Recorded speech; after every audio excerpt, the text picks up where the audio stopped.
मित्रों नमस्कार। दृष्टिकोण के प्लेटफॉर्म पर आपका स्वागत है। आइए मित्रों, हम लोग आज देखते हैं क्रांतिकारी आंदोलन। क्रांतिकारी आंदोलन को जैसे हमने बताया कि ये 3 चरणों में आपका शुरू किया गया। 3 चरण में बांटकर हम इसको अध्ययन करते हैं जिससे आसान होता है। तो आइए हम देखते हैं। जैसे आपको क्रांतिकारी आंदोलन की पृष्ठभूमि बताया जा चुका है और यहाँ पर ये आपको बताया गया कि जब अतीत से वर्तमान कम होता है तब क्रांतिकारी आंदोलन की पृष्ठभूमि यानी युवा क्रांति करने के लिए तैयार हो जाते हैं। कब? जब अतीत से वर्तमान कम होने लगता है और ऐसी परिस्थितियां भारत में बनी और क्रांतिकारी आंदोलन की पृष्ठभूमि बनी। और इसी क्रांतिकारी आंदोलन का प्रथम चरण आज हम देखते हैं।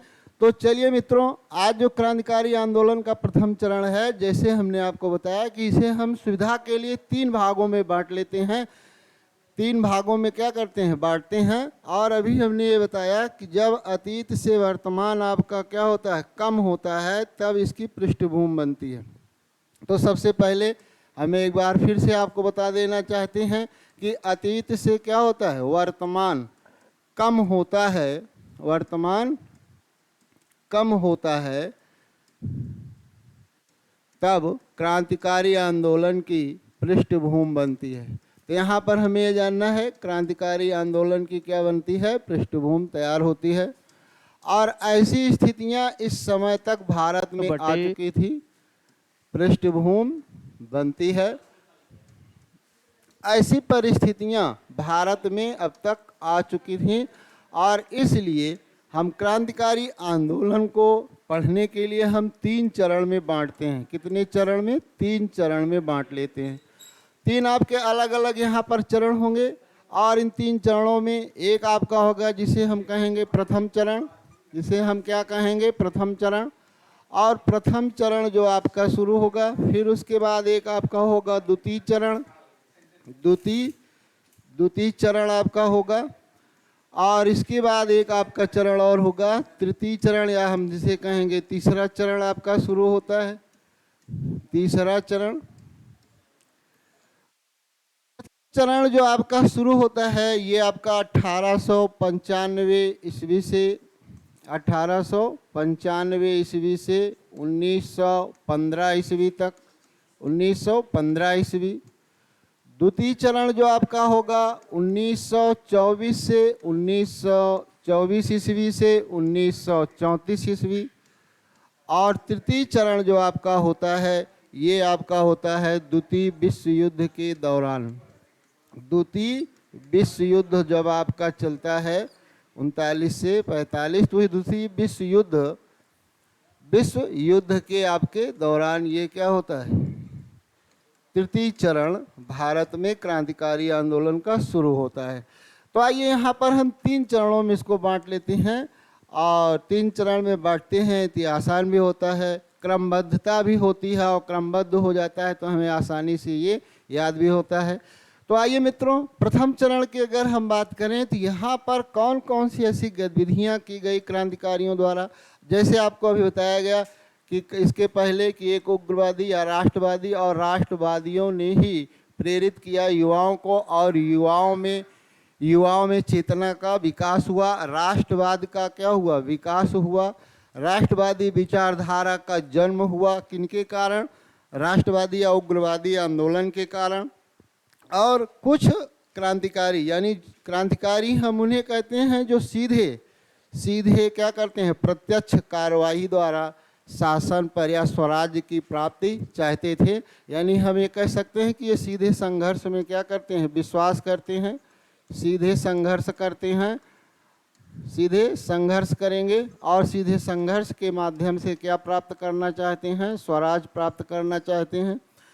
तो आइए इन 3 चरणों में, जैसे प्रथम चरण में इनकी क्या गतिविधियां थीं, क्या कार्यक्रम ये बनाए। प्रथम चरण में जो क्रांतिकारी हुए इनका कार्यक्रम क्या था, ये किस माध्यम से स्वराज की प्राप्त करना चाहते थे। तो प्रथम चरण में ये सबसे पहले ब्रिटिश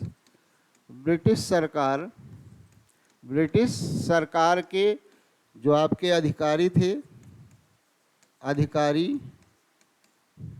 और जो मुखबिर आपके बने, मुखबिरों की क्या की गई? मुख्य वीरों की हिंसा की गई। हिंसा यानी हत्या की गई, हत्या की गई। तो प्रथम चरण में ये घटनाएं घटित हुई। द्वितीय चरण में क्रांतिकारियों ने अपना मार्ग बदला और यहाँ पर ये संस्थाओं को क्या किए, निशाना बनाए, संस्थाओं को हानि पहुँचाए, संस्थाओं को क्या किए, हानि पहुँचाए। और साथ ही साथ यहाँ पर हमें ये जानना है कि संस्थाओं को हानि पहुँचाए और उन्हें लूट मार भी किया। तो ये आपका है द्वितीय चरण में इनका ये कार्यक्रम था। तृतीय चरण में जब आपका आता है तृतीय चरण, तो तीसरे चरण में ये क्या करते हैं, सीधे संघर्ष के लिए तैयार हो जाते हैं। सीधे संघर्ष के लिए क्या होते हैं, संघर्ष के लिए तैयार हो जाते हैं, के लिए तैयार। यानी तृतीय चरण में ये सीधा संघर्ष करते हैं, आमने सामने मुकाबला करते हैं और धीरे धीरे भारत के कुछ पड़ोसी क्षेत्रों पर कब्जा करना प्रारंभ करते हैं, जिनमें मुख्य भूमिका सुभाष चंद्र बोस की है। जैसे आपका जापान के सहयोग से म्यांमार के बाद अंडमान निकोबार जापान ने इनको दिया। तो इस प्रकार की गतिविधियां यहाँ पर सीधे संघर्ष से करते हैं तीसरे चरण में। और प्रथम चरण में अधिकारियों को इन्होंने निशाना बनाया। प्रथम चरण में जो मुखबिर बने हुए थे उनकी हत्या किया। दूसरे चरण में इन्होंने संस्थाओं और संगठनों को हानि पहुंचाई, रेल मार्ग को उखाड़ना, रेलवे को लूटना और मालगाड़ी को लूटना, इस तरह की घटनाएं जो हैं ये आपकी होती हैं। शस्त्रागार को लूटना, सब द्वितीय चरण में, शस्त्रागार लूट लेना, रेलवे को लूट लेना, ये सब घटनाएं द्वितीय चरण में होती हैं। तृतीय चरण में सीधे भारत को सीधे स्वतंत्रता दिलाने का क्या करते हैं, प्रयास करते हैं। तो आइए इन्हीं में से हम आज एक चरण आपको देखेंगे और ये आपका है पहला चरण। तो पहले चरण में यानी क्रांतिकारी आंदोलन की जो शुरुआत होती है, प्रथम चरण। और प्रथम चरण में ये हम जानेंगे कि ये क्रांतिकारी आंदोलन की शुरुआत आपकी कहाँ से होती है। तो क्रांतिकारी आंदोलन की जो शुरुआत होती है, प्रारंभ जो होता है, ये आपका होता है महाराष्ट्र में। तो प्रथम चरण में जैसे अभी हमने कहा कि ये आपका 1915 तक आपका ये चलता है और इस चरण में 1895 से कब तक, 1915। और इसी चरण में आपका क्या होता है, पहला केंद्र आपका बनता है महाराष्ट्र। पहला केंद्र आपका कहाँ बन गया, महाराष्ट्र। अब महाराष्ट्र में जब हम बात करते हैं तो आपको पता है कि महाराष्ट्र में एक प्रसिद्ध आपके नाम हैं जिनका नाम है बाल गंगाधर तिलक। बाल गंगाधर तिलक, बाल गंगाधर तिलक। यानी प्रेरणा किससे मिलती है महाराष्ट्र के युवाओं को, बाल गंगाधर तिलक से। और यहाँ पर हम लिख सकते हैं इनसे इन्हें क्या मिलती है, प्रेरणा मिलती है। बाल गंगाधर तिलक से क्या मिलती है, प्रेरणा मिलती है। प्रेरणा मिलती है किनको, युवाओं को। आपसे प्रश्न ये पूछता है क्रांतिकारी आंदोलन की शुरुआत कहाँ से हुई, प्रारंभ कहाँ से हुआ, तो आप कहेंगे सीधे कहाँ से, महाराष्ट्र से। और महाराष्ट्र में क्रांतिकारियों को प्रेरित किसने किया, प्रेरणा किससे मिली, बाल गंगाधर तिलक से मिली। और बाल गंगाधर तिलक के जो विचार थे कि भारत में स्थानीय मेले होने चाहिए, स्थानीय उत्सव को मनाया जाना चाहिए, और जब स्थानीय मेले होंगे, उत्सव होंगे, क्षेत्रीय भाषा होगी तो लोग एक दूसरे से मिलेंगे और मिलेंगे तो राष्ट्रवाद की भावना का विकास होगा। तो इसी के तहत इन्होंने क्या किया, प्रेरित किया। और प्रेरित किसके माध्यम से किया, गणपति उत्सव और शिवाजी उत्सव। गणपति उत्सव इन्होंने मनाया और शिवाजी उत्सव, शिवाजी और गणपति उत्सव आपका 1893, शिवाजी उत्सव आपका 1895 ईस्वी। इसके माध्यम से युवाओं में राष्ट्रवाद की भावना का क्या किया, विकास किया। युवाओं में इन्होंने क्या किया भाई, युवाओं में राष्ट्रवाद की भावना का विकास किया। तो ये है आपका राष्ट्रवाद की भावना का विकास किया, भावना का विकास किया। तो ये बात आपका बाल गंगाधर तिलक का यहाँ पर क्या है, योगदान है। आगे हम यहाँ पर एक प्रश्न आपका है कि महाराष्ट्र में जो क्रांतिकारी गतिविधियों को अंजाम दिए उनमें भूमिका थी चित्त पावन ब्राह्मणों की। चित्त पावन ब्राह्मण, ये आपके हो गए चित्त पावन ब्राह्मण। चित्तपावन ब्राह्मणों ने क्या किया था, क्रांतिकारी गतिविधियां प्रारंभ की थी। और चित्तपावन ब्राह्मण स्वयं बाल गंगाधर तिलक भी क्या थे, चित्तपावन ब्राह्मण थे। और इन्हीं में आपके अगली कड़ी में आपके जुड़ते हैं चापेकर बंधु। अगली कड़ी में कौन जुड़ते हैं, चापेकर बंधु। चापेकर बंधु में जैसे आपका है दामोदर हर चापेकर, दामोदर हरि चापेकर, बाल हरि चापेकर, बाल कृष्ण चापेकर, ये आपके नाम है दामोदर चापेकर, बालकृष्ण चापेकर। तो ये आपके चापेकर बंधु हैं और इन्हीं के द्वारा ये क्या किया जाता है, क्रांतिकारी गतिविधियों को अंजाम दिया जाता है। और इसके अतिरिक्त महाराष्ट्र में और आपके जैसे हो गए आपके बीडी सावरकर, एक बार हम इनका सबका नाम जान लेते हैं। बीडी सावरकर की भी यहाँ पर भूमिका थी। इसी प्रकार से एक आपके हैं पांडुरंग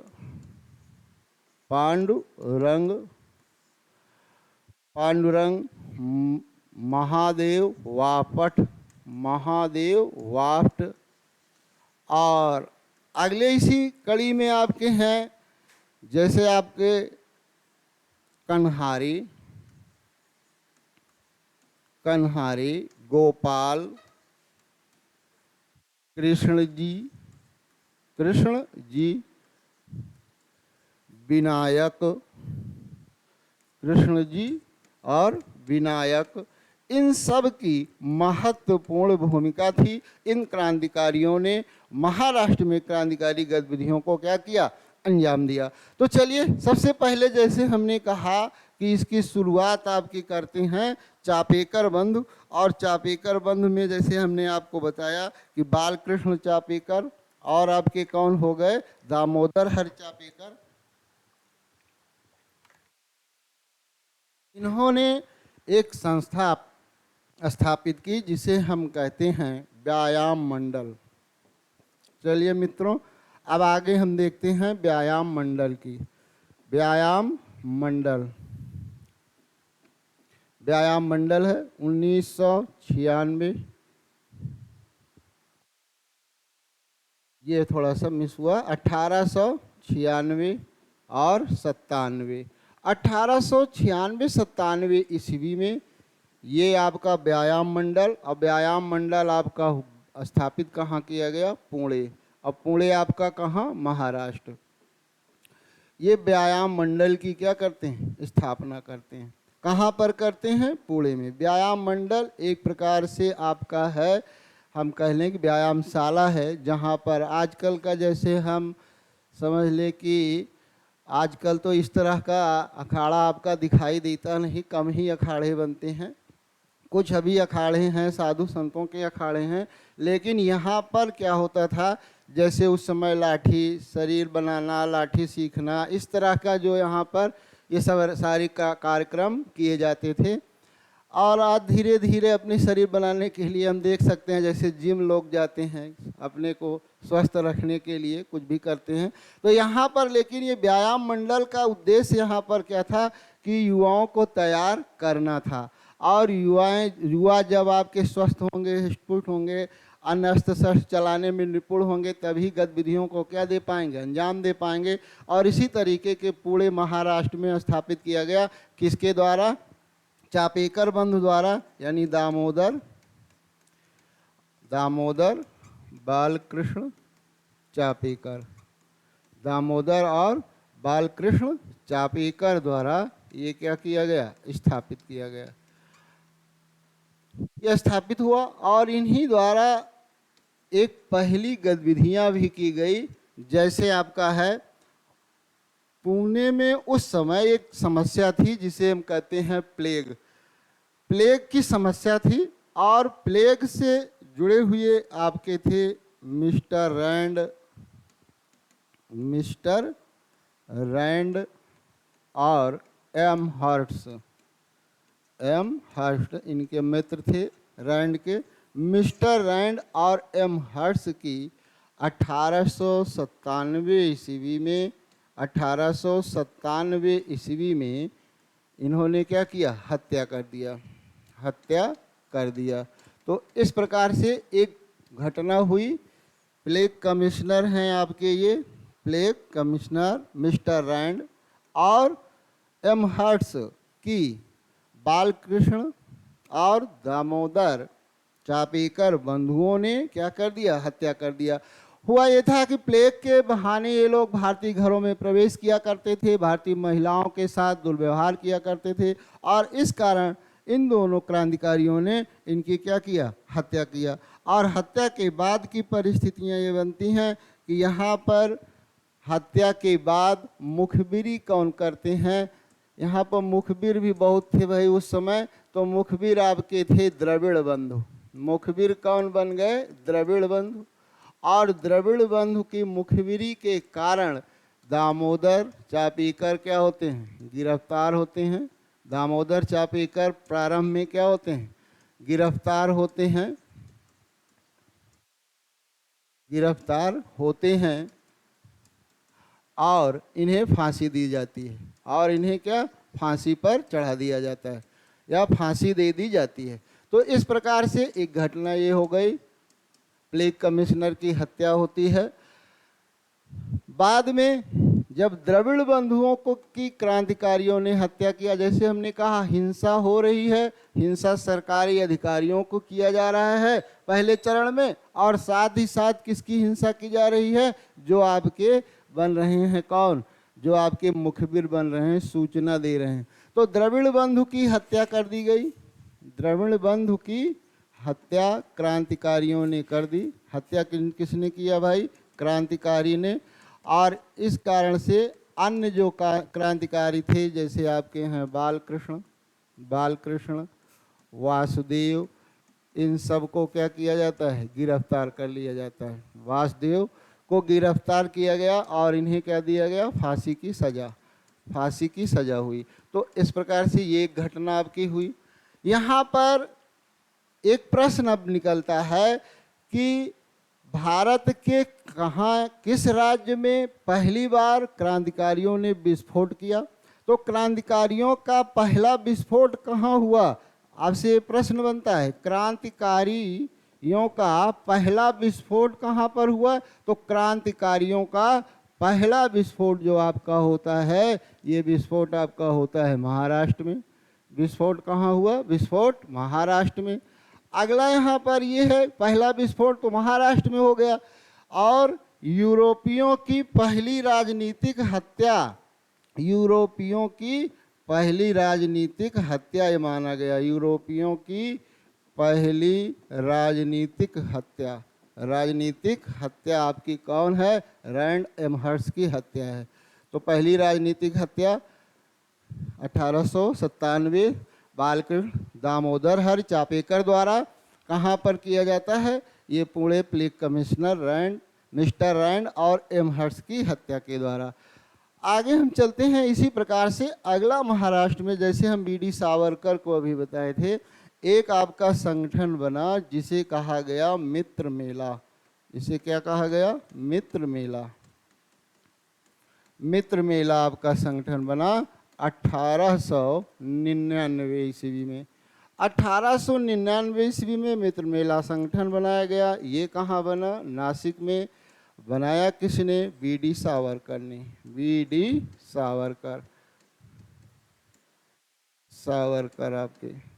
और यही आपका मित्र मेला संगठन, मित्र मेला संगठन आपका 1904 ईस्वी में, 1904 ईस्वी में गुप्त संस्था के रूप में, गुप्त संस्था अभिनव भारत के रूप में परिवर्तित हो गया। अभिनव भारत, तो यहाँ पर कौन सा, कई बार ये प्रश्न हुआ, अभिनव भारत के रूप में क्या हो गया, के रूप में परिवर्तित हो गया। तो कौन सा भाई आपका संगठन अभिनव भारत के रूप में परिवर्तित हो गया? मित्र मेला संगठन। तो मित्र मेला संगठन किसका है? तो मित्र मेला जो संगठन है 1899 नासिक में बीडी सावरकर, विनायक दामोदर सावरकर द्वारा स्थापित किया गया और यही आपका 1904 में गुप्त संस्था अभिनव भारत के रूप में परिवर्तित हो गया। लेकिन परिस्थितियां बदलती हैं। 1906 में सावरकर लंदन चले जाते हैं। सावरकर 1906 ईस्वी में कहाँ चले गए भाई? लंदन चले जाते हैं। और इसी संस्था से जुड़े हुए पांडुरंग, अभी हमने नाम लिया, पांडुरंग, महादेव, वाफ्ट, ये क्या करते हैं? ये रूसी क्रांतिकारियों की मदद से, रूसी क्रांतिकारी की मदद से ये क्या करते हैं? बम बनाने की कला सीखते हैं। बम बनाने की कला सीखते हैं। तो ये हो गया आपका जिससे जुड़े हुए मित्र मेला संगठन अभिनव भारत से जुड़े हुए ये सदस्य हैं। ये घटनाएं हैं जो क्रांतिकारी आंदोलन की यहाँ पर शुरुआत होती है। इसी प्रकार से जब हम आगे देखते हैं तो अगला जो हमारा आपका चरण होता है, एक आपका मामला जिसे हम कहेंगे नासिक षड्यंत्र। आइए भाई, नासिक षड्यंत्र आपका एक होता है। नासिक षड्यंत्र, नासिक षड्यंत्र। नासिक षड्यंत्र 1908 ईस्वी का है और 1908 ईस्वी और इसमें होता क्या? 1908 ईस्वी में एक आपके हैं अनंत लक्ष्मण कनहरे, अनंत लक्ष्मण कनहारी। अनंत लक्ष्मण कौन हो गए भाई? कनहारी। और इन्होंने क्या किया? इन्होंने नासिक जिला जज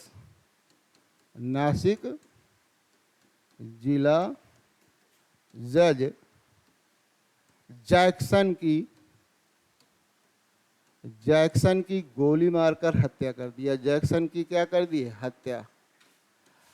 अब देखिए यहाँ पर ये नासिक षड्यंत्र है क्या? तो नासिक षड्यंत्र ये है 1908 और 1908 ईस्वी में इन्होंने किया क्या? 1908 नासिक षड्यंत्र आपका है ये 1908 लिखा गया है। 1908 नहीं, ये 1909 का है आपका नासिक षड्यंत्र। थोड़ा सा इसको देख लीजिए भाई, ये 1909 ईस्वी नासिक षड्यंत्र। और यहाँ पर अनंत लक्ष्मण कनहारे ने नासिक जिला जज जैक्सन की क्या करते हैं? हत्या। नासिक 1909, ध्यान रखिएगा इसे। नासिक कब? 1909 ईस्वी का। और नासिक जिला जज जैक्सन की क्या करते हैं? हत्या करते हैं अनंत लक्ष्मण कनहारे। और यहाँ पर फिर पुलिस कार्रवाई करती है। पुलिस क्या करती है? कार्यवाही करती है। और 37 क्रांतिकारी यहाँ पर क्या होते हैं? क्रांतिकारी गिरफ्तार होते हैं। क्रांतिकारी क्या हो जाते हैं? गिरफ्तार किए जाते हैं। और इन पर नासिक षड्यंत्र का क्या चलता है? मुकदमा चलाया जाता है। नासिक षड्यंत्र का मुकदमा चलता है। नासिक षड्यंत्र का क्या चलता है? मुकदमा चलाया जाता है। चलिए भाई, नासिक षड्यंत्र का आपका क्या चलाया गया? मुकदमा चलाया गया और सभी को कठोर यातनाएं दी गई। तो इस प्रकार से ये आपका है नासिक षड्यंत्र। नासिक षड्यंत्र 1909, अनंत लक्ष्मण कनहारे नासिक जिला जैक्सन की क्या करते हैं? गोली मारकर हत्या करते हैं। पुलिस कार्रवाई फिर करती है, 37 क्रांतिकारियों को गिरफ्तार और इन सब पर नासिक षड्यंत्र का मुकदमा चलाया जाता है। तो ये हो गया। अब इस घटना के बाद धीरे धीरे महाराष्ट्र में जो क्रांतिकारी गतिविधियां क्या होती हैं? कमज़ोर हो जाती हैं। महाराष्ट्र में क्रांतिकारी गतिविधियां कमज़ोर होती हैं। और अगला जो केंद्र आपका यहाँ पर बनता है वो आपका हो गया बंगाल। ध्यान रखिएगा, इस घटना के बाद महाराष्ट्र में क्रांतिकारी गतिविधियां कमज़ोर हो जाती हैं और अगला केंद्र आपका बनता है अब प्रथम चरण में कौन सा? बंगाल। तो आइए मित्रों, हम अब बंगाल को देखते हैं। बंगाल में कौन सी क्रांतिकारी गतिविधियां हुई, कौन कौन से आपके क्रांतिकारी यहाँ पर थे, इन सब को हम जानते हैं। तो सबसे पहले अगर हम बंगाल की बात करें तो जिस प्रकार से हमने अभी देखा कि महाराष्ट्र में चित्तपावन ब्राह्मणों ने ये आंदोलन शुरू किया, इसी प्रकार से बंगाल में आपका भद्रलोक समाज द्वारा ये आंदोलन शुरू किया गया। किसके द्वारा? भद्रलोक समाज द्वारा। भद्रलोक समाज द्वारा बंगाल में क्रांतिकारी गतिविधियों को अंजाम दिया गया। तो ध्यान रखिएगा कि बंगाल में भद्रलोक समाज द्वारा क्रांतिकारी आंदोलन शुरू किया गया। क्रांतिकारी आंदोलन क्या होता है? प्रारंभ होता है। तो भद्रलोक समाज द्वारा प्रारंभ होता है। अब आगे यहाँ पर हम ये देखते हैं कि भद्रलोक समाज में कौन कौन से ऐसे क्रांतिकारी हैं। तो क्रांतिकारियों में जैसे एक आपके हैं भूपेंद्र नाथ दत्त। भूपेंद्र नाथ दत्त आपके हो गए। वरिंद्र कुमार घोष हो गए। वरिंद्र कुमार क्या हो गए? घोष।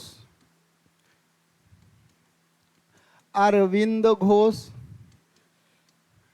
ये दोनों लोग भाई हैं। अरविंद बड़े भाई हैं।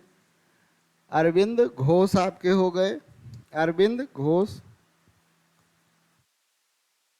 भूपेंद्र नाथ दत्त विवेकानंद के छोटे भाई, स्वामी विवेकानंद के छोटे भाई भूपेंद्र नाथ दत्त। वरिंद्र घोष आपके अरविंद घोष के छोटे भाई। तो इस प्रकार से ये हैं। एक हैं आपके ब्रह्म बांधव उपाध्याय। ब्रह्म बांधव उपाध्याय। अगले आपके हो गए प्रमथनाथ मित्र। प्रमथनाथ मित्र। सतीश चंद्र बोस। सतीश चंद्र बोस। इसी प्रकार से हम आगे देखते हैं यहाँ पर, जैसे सतीश चंद्र बोस हो गए, पुलिन बिहारी दास हो गए। पुलिन बिहारी दास हो गए आपके। पी मित्रा हो गए। पी मित्रा आपके हो गए। पी मित्रा। बाघा जतिन आपके हो गए। बाघा जतिन। हेमचंद्र कानूनगो आपके हो गए। हेमचंद्र कानूनगो। इन सब की भूमिका है, आगे हम चर्चा करेंगे। हेमचंद्र कानूनगो ये सभी बंगाल में क्रांतिकारी गतिविधियों को अंजाम देते हैं। तो चलिए बंगाल में हम देखते हैं इन सब के द्वारा बंगाल में क्रांतिकारी गतिविधियों को अंजाम दिया गया। और सबसे पहले एक क्रांतिकारी यहाँ पर संगठन स्थापित होता है, यहाँ भी बंगाल में भी। तो बंगाल में आपका एक होता है, बंगाल में भी आपका होगा व्यायाम मंडल। व्यायाम मंडल। तो सबसे पहले हम देखते हैं व्यायाम मंडल की बात करते हैं। जैसे अभी हमने आपको बताया कि व्यायाम मंडल में क्या होता है, युवाओं को तैयार करना क्रांतिकारी गतिविधियों के लिए। और व्यायाम मंडल आपका होगा 1902 ईस्वी। 1902 ईस्वी। और 1902 ईस्वी में व्यायाम मंडल आपका स्थापित होता है। और यहाँ पर इसी को नरेन भट्टाचार्य द्वारा, नरेन भट्टाचार्य द्वारा नाम यानी सुझाव दिया गया व्यायाम मंडल को कि क्या नाम रखा जाए। सुझाव दिया इन्होंने, द्वारा सुझाव दिया गया कि इसका नाम रख दिया जाए अनुशीलन समिति। अनुशीलन समिति। तो व्यायाम मंडल का नाम क्या हो गया? अनुशीलन समिति हो गई। तो बंगाल में क्रांतिकारी गतिविधियों के लिए जानी जाती है अनुशीलन समिति। अब यहाँ पर एक शब्द और आपका है, जैसे अभी आया अनुशीलन समिति, आपका क्या है? अनुशीलन क्या है आपका? अनुशीलन की अगर बात किया जाए, बंकिम चंद्र चट्टोपाध्याय का नाम आप सुने होंगे। बंकिम चंद्र चट्टोपाध्याय। बंकिम चंद्र चट्टोपाध्याय के विचारों का अनुशीलन करना ही अनुशीलन कहलाता है। यानी हम ये कह लें कि बंकिम चंद्र चट्टोपाध्याय के विचारों पर चलना ही या विचारों को मानना ही, विचारों को मानना, अनुशीलन करना, हम कहते हैं मानना कहें या अनुशीलन करें, यही आपका क्या है, अनुशीलन समिति का उद्देश्य है। बंकिम चंद्र चट्टोपाध्याय के विचारों को मानना, अनुशीलन करना, अनुशीलन करना हम कह लें, अनुशीलन करना अनुशीलन समिति का उद्देश्य है, अनुशीलन समिति का उद्देश्य है। तो ये हो गया आपका, हम आज जान गए कि अनुशीलन समिति कैसे आपकी बनती है, जो कि बंगाल में क्रांतिकारी गतिविधियों को अंजाम देना किस संगठन का कार्य है, अनुशीलन समिति का है। तो अनुशीलन समिति की कई शाखाएं थी, कोई कोलकाता अनुशीलन समिति, तो कोई ढाका अनुशीलन समिति, इसकी कई समितियां थीं। और कहते हैं कि ढाका में अनुशीलन समिति की 500 शाखाएं, सबसे ज़्यादा कहाँ पर, ढाका में अनुशीलन समिति की शाखाएं थी। तो आइए इसी को हमने ये जाना कि अनुशीलन समिति है क्या, अनुशीलन समिति किनके विचारों पर चल रही है, किनके विचारों को आगे बढ़ा रही है। तो यहाँ पर हमने ये बताया। आगे हमने जाना कि अनुशीलन समिति का नामकरण कैसे हुआ। पहले ये व्यायाम मंडल के नाम से 1902 में जाना गया। तो चलिए हम कर देखते हैं। एक आपकी है भारतीय अनुशीलन समिति, भारतीय अनुशीलन समिति। तो भारतीय अनुशीलन समिति जो आपकी है, भारतीय अनुशीलन समिति 1902 ईस्वी, 1902 ईस्वी प्रमथनाथ मित्र, प्रमथनाथ मित्र, प्रमथनाथ मित्र और सतीश चंद्र बोस। सतीश चंद्र आपके क्या हो गए, बोस। सतीश चंद्र बोस हो गए भारतीय अनुशीलन समिति के। सतीश चंद्र बोस हैं। स्थान आपका है कलकत्ता, कलकत्ता। ये विद्यार्थी थे। अब विद्यार्थी जीवन में ही युवा, हमने कहा युवा आपके क्रांतिकारी आंदोलन की गतिविधियों को अंजाम दिए।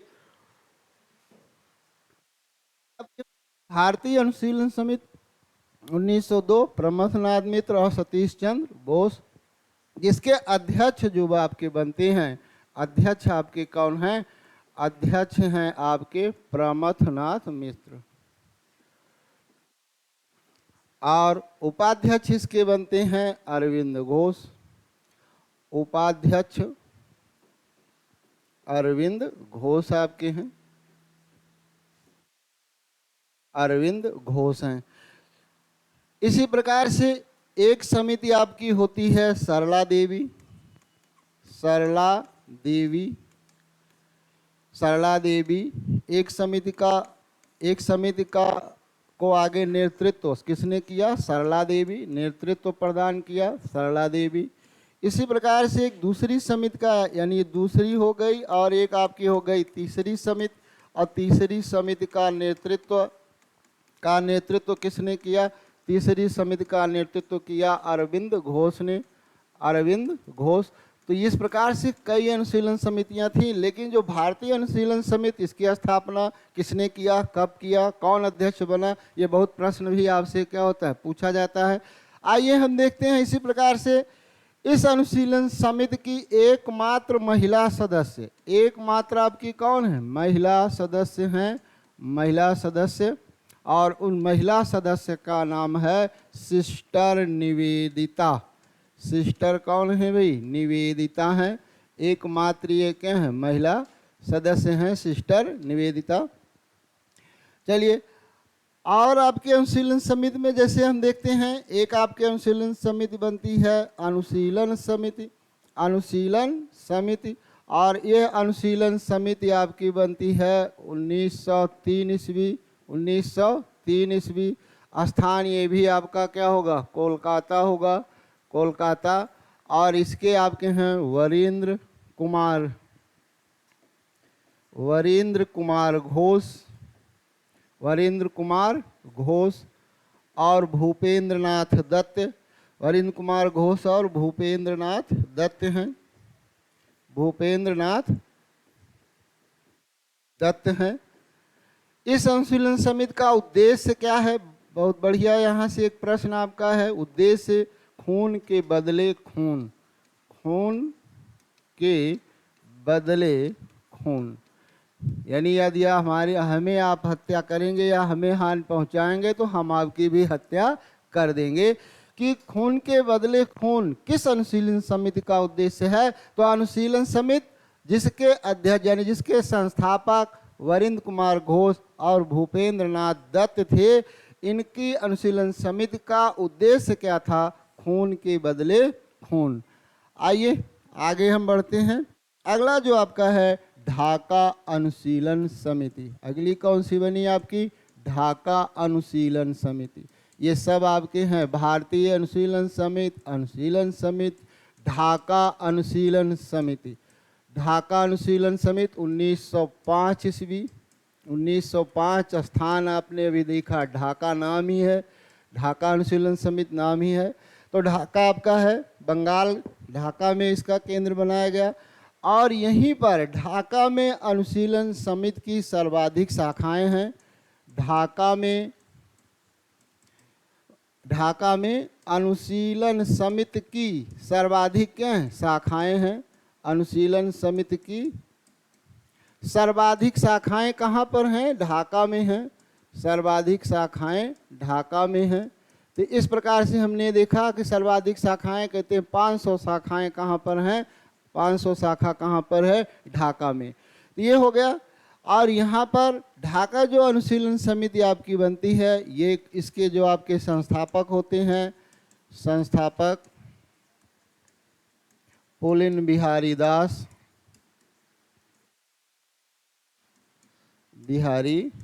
दास और आपके होते हैं पी मित्रा। पुलिन बिहारी दास और पी मित्रा ये किस समिति के हैं? ढाका अनुशीलन समिति के क्या होते हैं? संस्थापक होते हैं। तो आइए, हमने देखा कि बंगाल में पहले क्रांतिकारियों को जाना, फिर किस समिति के तहत क्रांतिकारी आंदोलन किस संगठन के तहत चल रहा था? अनुशीलन समिति। अनुशीलन में कोई भारतीय अनुशीलन समिति, कोई अनुशीलन समिति भूपेंद्र नाथ दत्त और वरेंद्र घोष की, और कोई आपकी ढाका अनुशीलन समिति, और सर्वाधिक शाखाएं इसकी कहाँ पर थी? ढाका में थी। और अब अगली घटना होती है, यहीं पर किंग्सफोर्ड की हत्या की जाती है। किसकी हत्या की जाती है? किंग्सफोर्ड की हत्या। तो चलिए अगला हम देख लेते हैं, किंग्सफोर्ड की हत्या। किंग्सफोर्ड की हत्या यहाँ पर होती है। किंग्सफोर्ड की हत्या एक घटना आपकी होती है, किंग्सफोर्ड की हत्या की, और ये घटना होती है 1908 ईस्वी में। ये घटना कब की है? 1908। बिहार आपका राज्य है, बिहार राज्य, और बिहार राज्य में आपके हो गए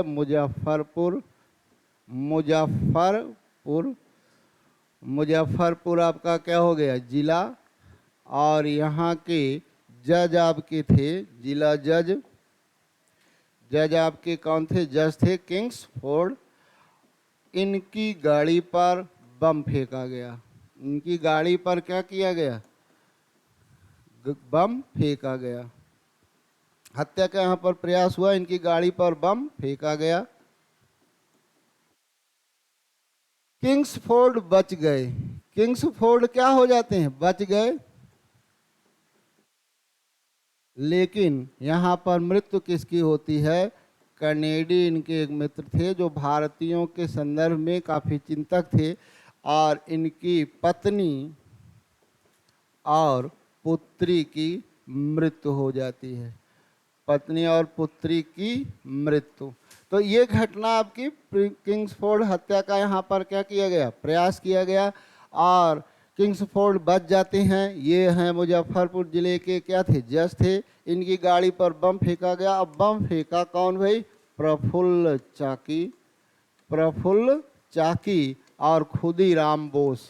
प्रफुल्ल चाकी और खुदीराम बोस ये आपके हैं।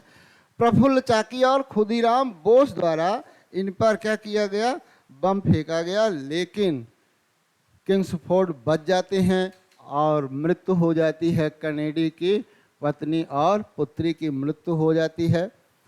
अब यहाँ पर प्रफुल्ल चाकी जो होते हैं ये तो वही अपना बचने के लिए आत्महत्या कर लेते हैं, किंतु खुदीराम बोस को फांसी होती है। खुदीराम बोस को क्या होती है, फांसी दी जाती है। यहीं से फिर एक प्रश्न आपका पूछा गया, वह कौन सा क्रांतिकारी है जिसकी सबसे कम उम्र में फांसी की सजा दी गई? तो ये आपके हैं खुदीराम बोस। खुदीराम बोस सबसे कम उम्र में फांसी, सबसे कम उम्र में इन्हें क्या किया गया, सबसे कम उम्र में फांसी की सजा दी गई, फांसी की सजा दी गई। तो ये आप जानते रहिएगा, ये आपसे पूछा जाता है किंग्सफोर्ड की हत्या का प्रयास किसने किया, सजा दी जाती है। तो यहाँ पर ये है कि किंग्सफोर्ड की हत्या का प्रयास प्रफुल्ल चाकी और खुदीराम बोस जो है गिरफ्तारी से बचने के लिए आत्महत्या कर लेते हैं और खुदीराम बोस को फांसी दी जाती है। सबसे कम उम्र में किस क्रांतिकारी को फांसी की सजा दी गई? तो खुदीराम बोस हो गए। आगे हम चलते हैं, जैसे हमने अभी एक नाम लिया हेमचंद्र कानूनगो का, हेमचंद्र कानूनगो, एक एक के हम बात कर लेते हैं। पहले हम देख लेते हैं वरेंद्र कुमार घोष की। वरेंद्र कुमार घोष ने कौन कौन सी भूमिका निभाई, क्या किया, थोड़ा सा जानते हैं। वरेंद्र कुमार घोष और भूपेंद्र नाथ दत्त इन दोनों ने मिलकर युगांतर समाचार पत्र निकाला। युगांतर संस्था भी बनाया और समाचार पत्र भी निकाला। इसके पहले संपादक भूपेंद्र नाथ दत्त बनते हैं। पहले संपादक आपके कौन हुए? पहले संपादक आपके होते हैं भूपेंद्र नाथ दत्त, पहले संपादक हैं ये। दूसरा ये है, इसके माध्यम से इसका काम क्या था, क्रांतिकारी गतिविधियों का प्रचार प्रसार, क्रांतिकारी गतिविधि का क्या करना, प्रचार करना और युवाओं को प्रोत्साहित करना। तो ये हो गया आपका युगांतर। आगे हम इसी प्रकार से देखते हैं, भूपेंद्र नाथ दत्त ने एक पुस्तक लिखी, वरेंद्र कुमार घोष ने क्या किया, वरेंद्र कुमार घोष ने भवानी मंदिर पुस्तक इन्होंने लिखा,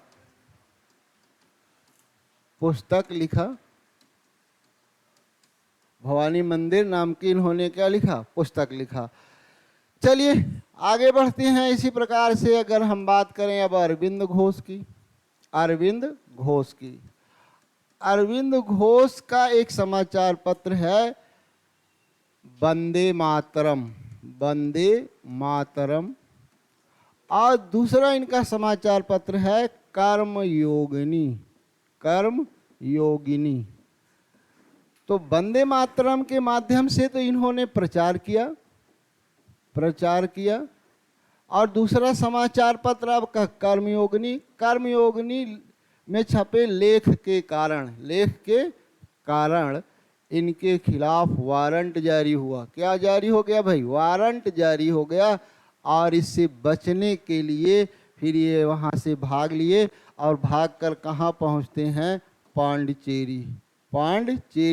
और यहीं पांडिचेरी में ये क्या करते हैं? भागकर कहाँ शरण लेते हैं? पांडिचेरी में।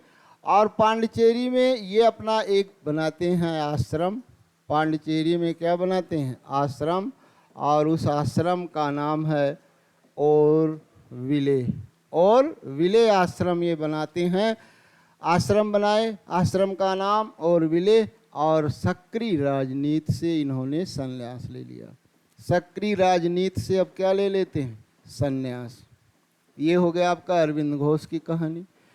इसी प्रकार से हम एक देखते हैं, आपका नाम बताया गया ब्रह्म बांधव उपाध्याय। ब्रह्म बांधव उपाध्याय। ब्रह्म बांधव उपाध्याय का भी योगदान है। किस पत्र के माध्यम से? संध्या पत्र के माध्यम से। संध्या पत्र के माध्यम से इन्होंने क्या किया? प्रचार किया। संध्या पत्र के माध्यम से प्रचार किया। और ये भी क्या करते हैं? प्रचार करते हैं। और साथ ही साथ रविंद्रनाथ टैगोर को गुरुदेव नाम से क्या किया? संबोधित किया। गुरुदेव नाम से संबोधित किया। गुरुदेव रविन्द्रनाथ टैगोर हो गए, तब से संबोधित किया। बाद में रामकृष्ण मठ के क्या हो गए? रामकृष्ण मठ के सन्यासी हो गए। सन्यासी ये भी हो गए भाई। रामकृष्ण मठ के क्या हो जाते हैं? सन्यासी हो जाते हैं। चलिए आगे हम देखते हैं। इसी प्रकार से एक आपका है, एक और घटना आपकी हेमचंद्र कानूनगो की बात कर लेते हैं। हेमचंद्र कानूनगो। हेमचंद्र कानूनगो ये आपके रूस से बम बनाने की कला सीखे। बम बनाने की कला सीखे। कला सीखते हैं या सीखे।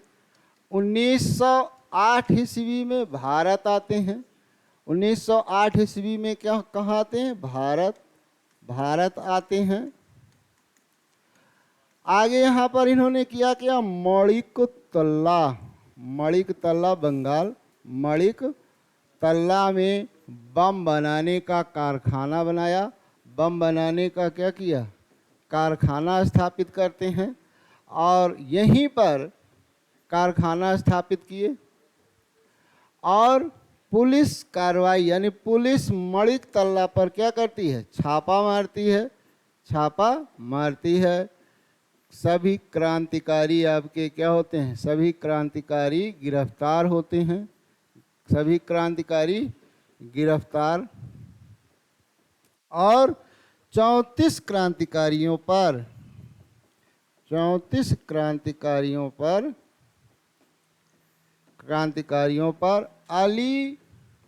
अलीपुर षड्यंत्र का मुकदमा चलाया जाता है।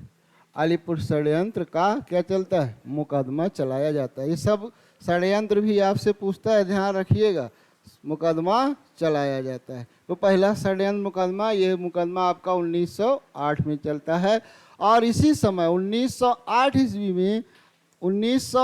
ईस्वी में अनुशीलन समिति को सरकार द्वारा अवैध घोषित कर दिया जाता है। अनुशीलन समिति को क्या सरकार करती है? अनुशीलन समिति को अवैध घोषित कर देती है। अवैध घोषित कर देती है। तो ये घटना होती है, घोषित कर देती है। तो चलिए मित्रों, हमने यहाँ पर कुछ महत्वपूर्ण बातों को जाना। एक एक जैसे किनका क्या योगदान है, वरिंद घोष का क्या है, अरविंद घोष का क्या है, और हेमचंद्र कानूनगो ने अपना क्या योगदान दिया। तो इन सब बातों को जानने के बाद हमने देखा कि अलीपुर षड्यंत्र केस का क्या चल गया? मुकदमा चल गया। तो अब जब अलीपुर षड्यंत्र केस का मुकदमा आपका चलता है तो सभी क्रांतिकारी आपके क्या होते हैं? सभी क्रांतिकारियों को गिरफ्तार करके जेल में डाल दिया जाता है और आजीवन कारावास किसी को इस तरह की सजाएं दी जाती हैं। आइए, एक नाम यहाँ पर आपका यतीन्द्रनाथ मुखर्जी का बचा रह गया, तो चलिए इनको भी देख लेते हैं। और इतिहास में आपका आता है यतीन्द्रनाथ मुखर्जी।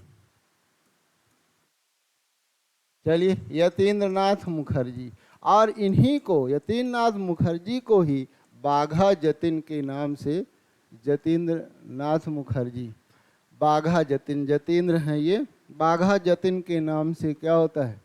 जाना जाता है। यतीन्द्रनाथ मुखर्जी, जिन्हें क्या? बाघा जतिन के नाम से जाना जाता है। के नाम से जाना जाता है।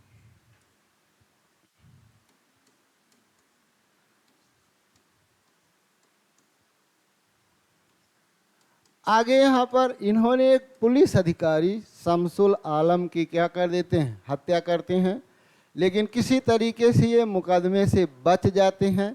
लेकिन बाद में बालासोर में पुलिस मुठभेड़ में ये क्या होते हैं, मारे जाते हैं। तो ये आपका है, ये कहाँ पर मारे जाते हैं भाई, सबसे पहले शमसुल आलम की इन्होंने क्या किया, हत्या किया।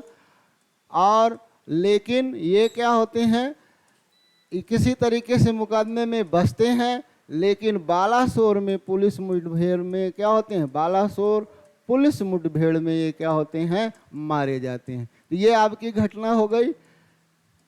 जिन्हें बाघा जतीन, ये कई बार आपका एग्जाम में पूछा गया, बाघा जतीन आपके कौन हैं। तो चलिए, बंगाल में क्रांतिकारी गतिविधियां अब धीरे धीरे क्या हो गई, समाप्त हो गई। और आइए अब हम चलते हैं पंजाब की बात करते हैं। अब अगला केंद्र आपका कौन हो गया, पंजाब। अब बात अगर पंजाब में की आती है तो पंजाब में क्रांतिकारी गतिविधियों का कारण जो बनता है ये है आपका कर वृद्धि। क्या किया गया यहाँ पर, कर वृद्धि। कृषि लगान और कर में क्या किया गया, भूमि कर में वृद्धि किया गया। और भूमि कर में लगातार वृद्धि करने के कारण कुछ क्रांतिकारी यहाँ पर, कुछ ऐसे लोग हुए या क्रांतिकारी हुए जो इन गतिविधियों को अंजाम दिए। और उनमें आपके नाम है लाला लाजपत राय। लाला लाजपत राय यहाँ युवाओं को प्रेरित किया। बाल गंगाधर तिलक ने महाराष्ट्र में प्रेरित किया। तो यहाँ पर लाला लाजपत राय, लाला हरदयाल, सूफी अम्बा, ये सूफी अम्बा आपके हो गए। अजीत सिंह आपके हो गए, अजीत सिंह, ये आपके हो गए अजीत सिंह। तो अजीत सिंह, सूफी अम्बा, लाला हरदयाल और लाला लाजपत राय आदि यहाँ पर क्या थे, आदि यहाँ पर क्रांतिकारी गतिविधियों को अंजाम देने वाले प्रमुख नेता थे। यहाँ पर जो संगठन आपका स्थापित हुआ, भारत माता सोसाइटी, भारत माता सोसाइटी, भारत माता सोसाइटी, भारत माता सोसाइटी स्थापित हुई। और इसी संगठन के तहत क्रांतिकारियों ने गतिविधियों को अंजाम दिया।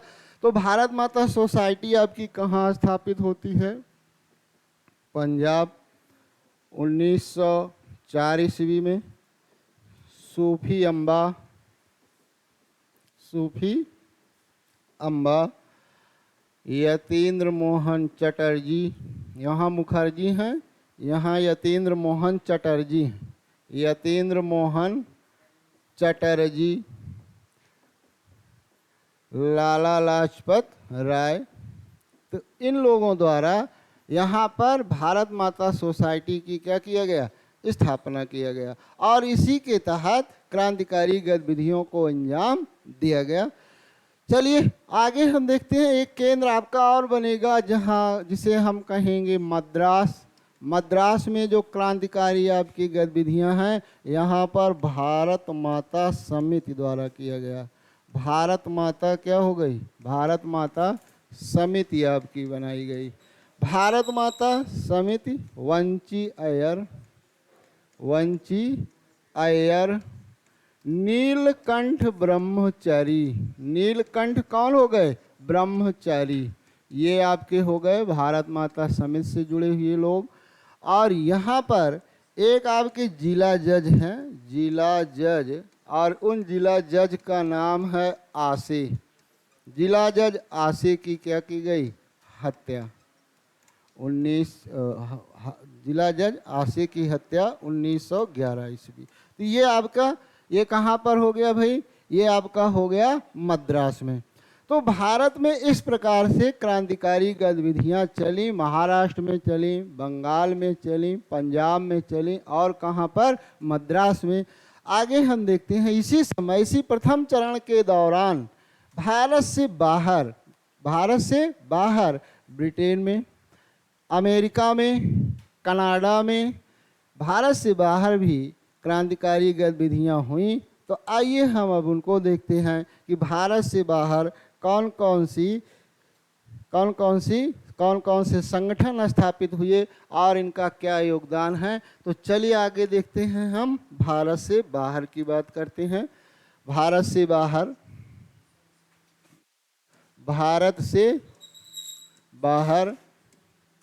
क्रांतिकारी गतिविधियां और संगठन, और आपके क्या हो गए, संगठन। यहाँ पर अगर हम भारत से बाहर की बात करें तो हम सबसे पहले श्यामजी कृष्ण वर्मा का नाम आता है। और श्यामजी कृष्ण वर्मा आपका, यह हम शुरुआत करते हैं लंदन से। कहाँ से शुरुआत करते हैं, लंदन राजधानी ग्रेट ब्रिटेन की ये क्या है, राजधानी है। और यहीं पर सबसे पहले हम नाम लेते हैं किनका, श्यामजी कृष्ण वर्मा का। और श्यामजी कृष्ण वर्मा ने यहाँ पर इंडिया होम रूल सोसाइटी की क्या करते हैं, स्थापना। India home rule society. तो आइए मित्रों हम जानते हैं, इंडिया होम रूल सोसाइटी स्थापना आपकी होती है 1905 में। स्थापना 1905 ईस्वी में London.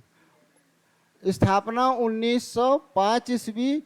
India home rule society की स्थापना 1905 ईस्वी लंदन में। संस्थापक कौन हो गए, बात अगर संस्थापक की आए तो श्यामजी कृष्ण वर्मा हो गए।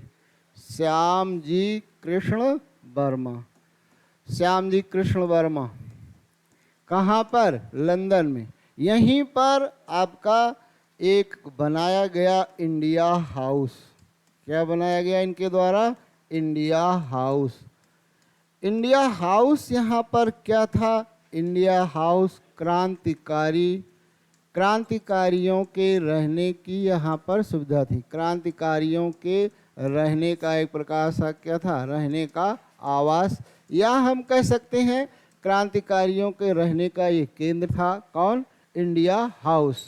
अगला है एक पत्र भी यहाँ पर होगा। पत्र आपका निकाला गया, पत्र भी यहाँ पर निकाला गया। इंडियन सोशियोलॉजिस्ट नामक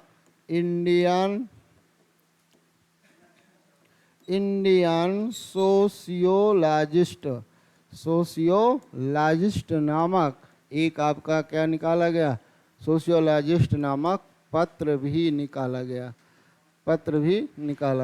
तो ये आपका हो गया।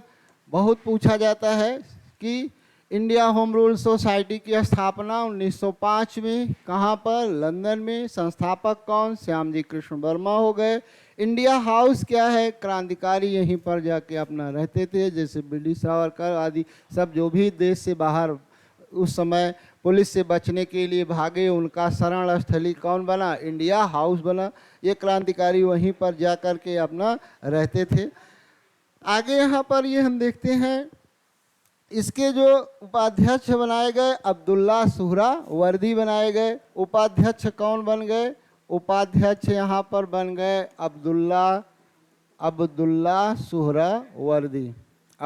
सुहरावर्दी इसके क्या थे, अब्दुल्ला सुहरावर्दी उपाध्यक्ष हुए। ये महत्वपूर्ण एक संगठन है जो भारत से बाहर क्रांतिकारी गतिविधियों को अंजाम देते थे। उनमें एक आपका है इंडिया होम रूल सोसाइटी, संस्थापक श्यामजी कृष्ण वर्मा। बाद में क्या होता है कि श्यामजी कृष्ण वर्मा जो आपके हैं यहाँ से चले जाते हैं और ये जो है सत्ता बीडी सावरकर के हाथ में आती है। यानी कि यहाँ से ये जाते हैं जब श्यामजी कृष्ण वर्मा, तो सत्ता किसके हाथ में, यानी किसके हाथ में सौंपते हैं नेतृत्व, बीडी सावरकर। और यहीं पर बीडी सावरकर ने एक पुस्तक लिखा जिसे हम कहते हैं इंडियन वॉर ऑफ इंडिपेंडेंस।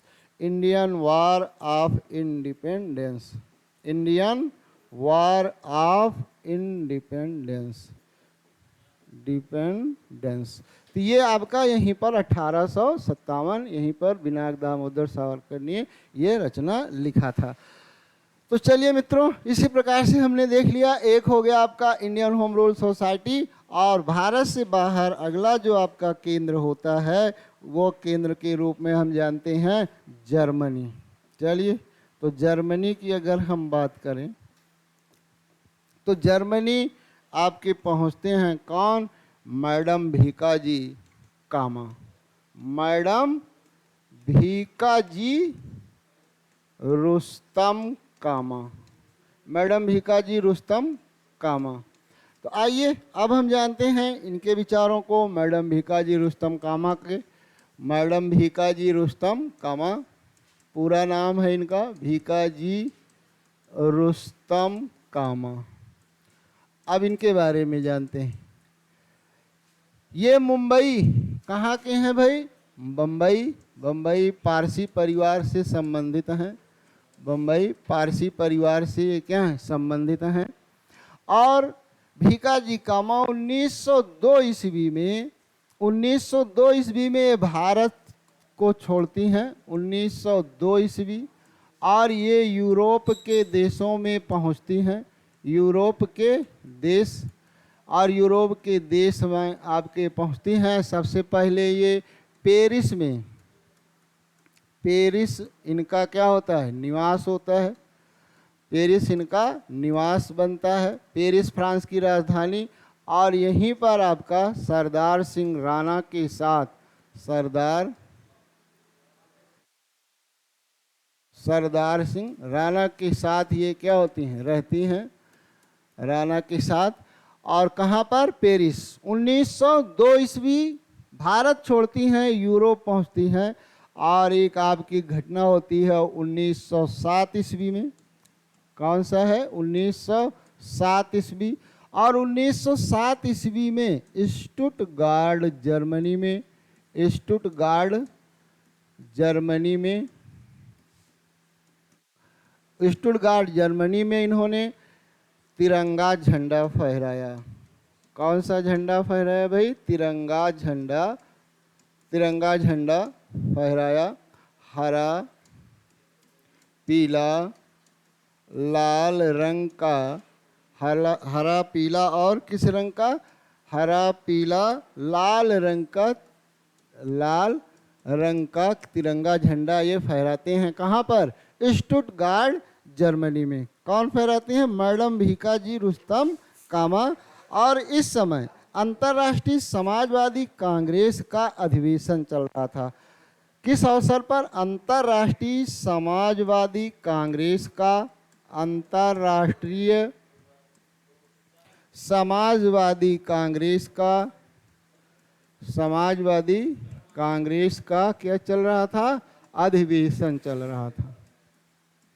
अधिवेशन, ये 7वां अधिवेशन था। और इसी अधिवेशन में स्टुटगार्ड जर्मनी में मैडम भीकाजी कामा ने 3 रंग वाले तिरंगा, हरा पीला लाल रंग के तिरंगे झंडे को इन्होंने फहराया।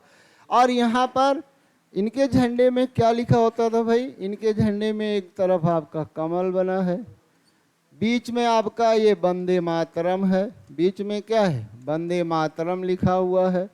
और यहाँ पर आपका अर्ध चांद बना हुआ है। कहने का मतलब ये है कि सब लोग, भारत में रहने वाले लोग किसी बहकावे में अब ना आइए, एक साथ मिलकर राष्ट्रवाद की भावना का विकास करिए और स्वराज्य की प्राप्त करिए। ये इनका प्रतीक के रूप में इन्होंने 3 रंग के झंडे को फहराया स्टुटगार्ड जर्मनी में। आइए हम देखते हैं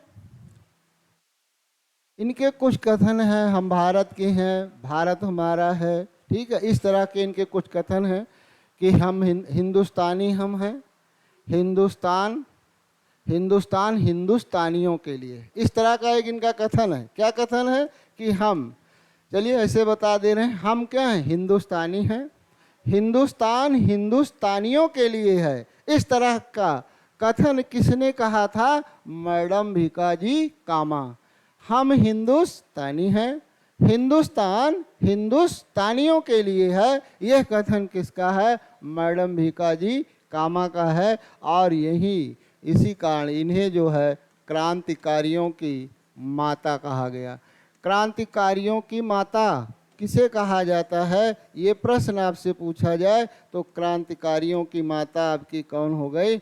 मैडम भीकाजी कामा, क्रांतिकारियों की माँ की माता। ये हो गए आपके मैडम भीकाजी कामा। यहीं पर इन्होंने प्रश्न आपका, जैसे अभी हमने कहा, एक समाचार पत्र वंदे मातरम, एक वंदे मातरम इन्होंने लिखा। वंदे मातरम अपने झंडे में भी इन्होंने संबोधित किया। पेरिस में वंदे मातरम, वंदे मातरम समाचार पत्र का भी इन्होंने किया था, समाचार पत्र का प्रकाशन किया था। तो जर्मनी में हम जान गए मैडम भीकाजी रुस्तम कामा का। आइए हम देखते हैं इसी प्रकार से अगला जो आपका केंद्र है भारत के बाहर, वो है आपका अमेरिका। जब बात अमेरिका की आती है तो अमेरिका के सैन फ्रांसिस्को, और सैन फ्रांसिस्को में आपका होता है गदर। गदर आप सुने होंगे, गदर पार्टी हम जिसे कहते हैं, गदर पार्टी। गदर पार्टी एक ये नवंबर 1913, गदर पार्टी कब का है भाई? नवंबर 1913 ईस्वी, नवंबर 1913, San Francisco America. San Francisco कहाँ पर है ये? America, America. संस्थापक में यहाँ पर कौन हो जाएंगे? संस्थापक में आपके हो जाएंगे हरदयाल, लाला हरदयाल, सोहन सिंह भकना, सोहन सिंह भकना। ये आपके गदर पार्टी के संस्थापक सदस्यों में हैं, लाला हरदयाल और Sohan Singh Bhakna. Hind association of America इसका पूर्व नाम है। Hind association of America, Hind association of America, America इसका क्या है? पूर्व नाम है, पूर्व नाम है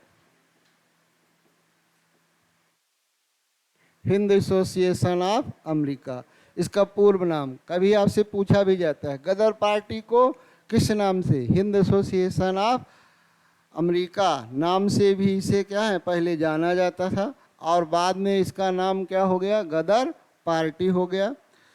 अध्यक्ष सोहन सिंह भकना थे। अध्यक्ष कौन थे? आइए देखते हैं आगे। अध्यक्ष इसके कौन बने? अध्यक्ष इसके बने आपके सोहन सिंह भकना। सोहन सिंह भकना क्या बने? इसके अध्यक्ष बने। सोहन सिंह भकना। युगांतर आश्रम यहाँ पर स्थापित किया गया, युगांतर आश्रम बनाया गया। गदर पत्रिका का प्रकाशन हुआ। गदर पत्रिका पहले ये साप्ताहिक थी और बाद में क्या हो गई? साप्ताहिक थी, बाद में मासिक हो गई, बाद में मासिक पत्रिका हो गई, मासिक पत्रिका। कई भाषाओं में ये छपा करती थी, जैसे है आपका उर्दू। किन किन भाषाओं में ये था आपका? उर्दू है, उर्दू के साथ साथ अंग्रेजी है, हिंदी है, गुजराती है, और इसका एक अंक पख्तून भाषा में भी निकाला जाता था। ये आपकी गदर पत्रिका भी है गदर पार्टी द्वारा। तो ये सभी घटनाएं इसके माध्यम से प्रचार प्रसार किया गया। गदर पत्रिका आपकी गदर पार्टी की कई भाषाओं में क्या होती थी? प्रकाशित होती थी। आइए अब आगे बढ़ते हैं। इसी प्रकार से अब बात आती है अफगानिस्तान की। आइए अगला आपका कौन हो जाएगा? अफगानिस्तान। जब अफगानिस्तान की बात आती है तो अफगानिस्तान में घटना होती है 1915 ईस्वी में। 1915 राजा महेंद्र प्रताप, राजा महेंद्र प्रताप और इनके एक साथी थे बरकतुल्ला, राजा महेंद्र प्रताप और बरकतुल्ला। इन्होंने अफगानिस्तान में सबसे पहले अस्थाई कई बार एग्जाम में पूछा गया, अस्थाई समानांतर सरकार की क्या किया? स्थापना किया। सरकार की स्थापना किया।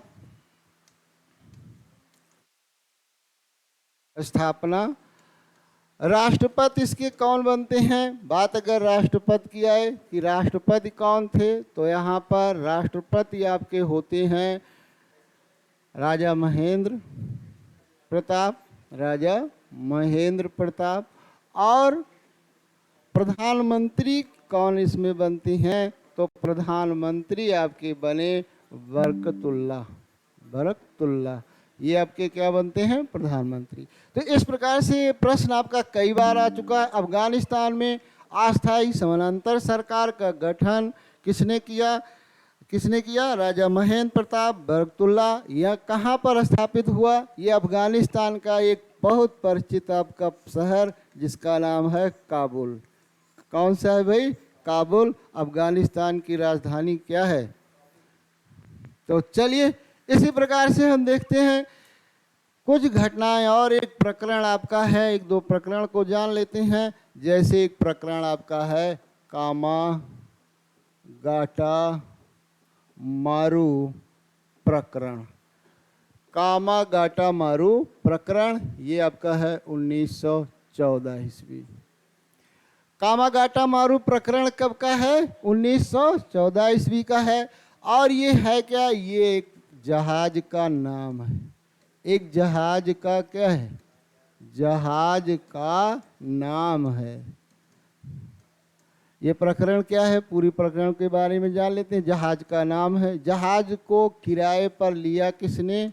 ये सब प्रश्न है। किराए पर लिए गुरुदत्त सिंह। गुरुदत्त सिंह ने इसे क्या किया था? किराए पर लिया था। हांगकांग से कनाडा जाने के लिए। कहाँ से भाई? हांगकांग से कहाँ जाना था? कनाडा जाना था। कुल यात्री कितने थे भाई? या कुल कितने व्यक्ति थे? क्रांतिकारी थे 376 लोग थे। और इनको कनाडा ले जाने के लिए एक जहाज लिया गया जिसका नाम कामागाटा मारू प्रकरण है। इसे किराए पर किसने लिया? गुरुदत्त सिंह ने। ये हैं आपके गुरुदत्त सिंह। तो गुरुदत्त सिंह ने इसे किराए पर लिया। लेकिन कनाडा सरकार उसी समय एक आदेश पारित किया कि जो भारत से सीधे कनाडा आएंगे उन्हीं को कनाडा में प्रवेश दिया जाएगा। लेकिन घटना होती है कि कुछ लोगों को कनाडा सरकार द्वारा कनाडा में प्रवेश की अनुमति मिलती है। उसी से प्रोत्साहित होकर गुरुदत्त सिंह ने एक जहाज किराए पर लिया और किराए पर लेकर कनाडा जाने यात्रियों को बैठाया और कनाडा की ओर चल दिए। लेकिन कनाडा सरकार उन्हें प्रवेश करने की अनुमति नहीं दिया। और तब जब नहीं दिया तो एक शोर कमेटी आपकी बनी। क्या बनी भाई? शोर कमेटी। और शोर कमेटी की रिपोर्ट के बाद भी इन्हें कनाडा में प्रवेश की अनुमति नहीं मिली। अब होता क्या है? कनाडा में जब प्रवेश की अनुमति नहीं मिली तो ब्रिटिश सरकार इस जहाज को भारत आने का आदेश देती है। और जब ये आपका पहुंचता है बजबज आपका कहाँ?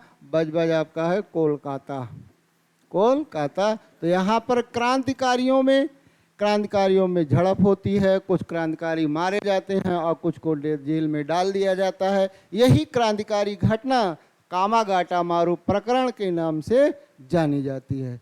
आइए भाई, इसी प्रकार से तोसा मारू कांड भी है। तोसा मारू कांड, अब इनको थोड़ा थोड़ा ऐसे जान लीजिए भाई। 1914 ईस्वी, 1914 ईस्वी है। तोसा मारू कांड में थोड़ा सा आपको बता दे रहे हैं, गदर पार्टी से जुड़े हुए सदस्य, गदर पार्टी से जुड़े हुए सदस्यों से है। जिस प्रकार से ये कामागाटा मारू है, उसी प्रकार का एक कांड किससे संबंधित है? गदर पार्टी से जुड़े हुए सदस्यों से है। और ये सिंगापुर की बात है। और तोसा मारू कांड सिंगापुर क्रांति भी इसे कहा जाता है। सिंगापुर में यहाँ पर झंडा भी क्रांतिकारियों ने फहरा दिया, और यही घटना इतिहास में तोसा मारू कांड के नाम से जाना जाता है। एक आपका कांड और होगा जिसे हम कहेंगे सिल्क पेपर षड्यंत्र। आइए, बस सिल्क पेपर षड्यंत्र, सिल्क पेपर षड्यंत्र। और ये सिल्क पेपर षड्यंत्र जो आपका है उबैदुल्ला सिंधी, उबैदुल्ला सिंधी द्वारा, उबैदुल्ला सिंधी ने एक सिल्क पर अपना कुछ लिखे थे। मौलवी उबैदुल्ला सिंधी, महमूद हसन को इन्होंने पत्र लिखा था। महमूद हसन को पत्र लिखा, और इस पत्र का खुलासा हो जाता है। और यही घटना सिल्क पेपर षड्यंत्र के नाम से जानी जाती है। और ये घटना 1915 की है, ये घटना 1915 की। ये मित्रों, हमारा आज का प्रथम चरण आपका क्या होता है? समाप्त तो होता है।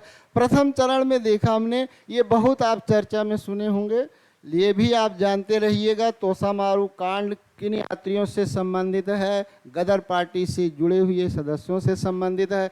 कहाँ पर इन्होंने तिरंगा फहरा दिया? सिंगापुर में।